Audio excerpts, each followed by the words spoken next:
So we said up front that we're going to solve equations by using the power rule.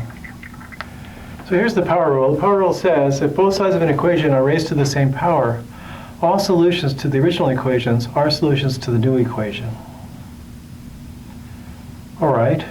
So if you have an equation with a radical in it, we know if we raise the nth root of a to the nth power, you just get a back. We're allowed to do that to both sides of an equation. So if we get this on one side, the radical will go away when I raise both sides to the nth power.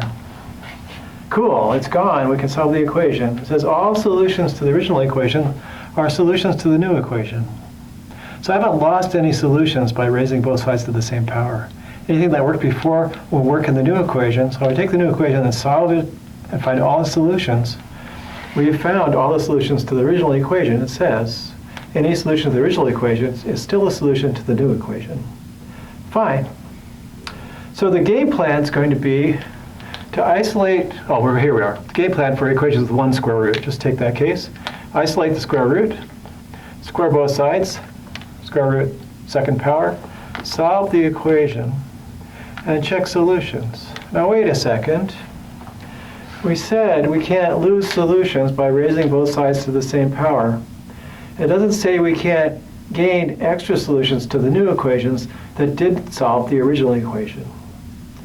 So we have to be careful. When we raise both sides to the same power, we haven't lost any solutions, but we might have created solutions in the new equation that don't solve the original equation. That's why we check our solutions. See how that could be? It says y check. Here's an equation, square root of x equals -2. Well, that's the principal square root. It's never negative.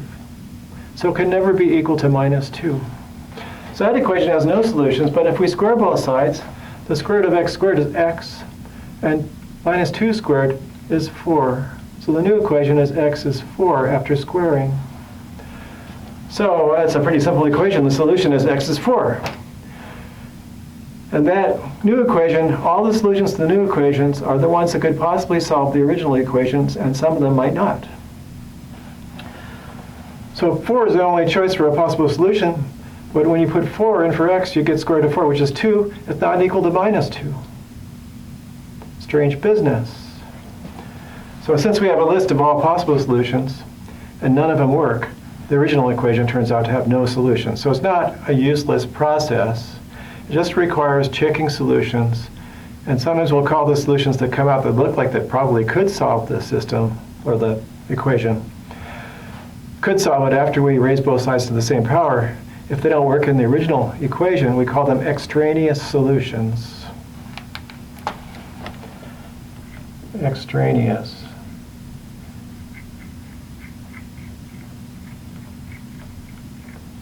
An extraneous solution, can't write today, extraneous solution is a value you get after doing some algebra and solving an equation that doesn't solve the original equation.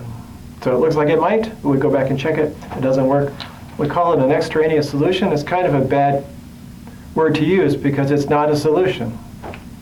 It's really an extra number that's not really a solution. What we call an extraneous solution because we got it by solving something. It just doesn't happen to solve the original equation. So we're going through this process. We'll do some of these examples on the next slide. Isolate, square, solve, check. And the reason we're squaring both sides is because the square root squared is the thing inside back. We know that. And because the power rule says we haven't lost any solutions, but we might have gained some extra values that don't actually work. So we check. So we'll be doing that next. And let's just see how that works out. See you in a minute.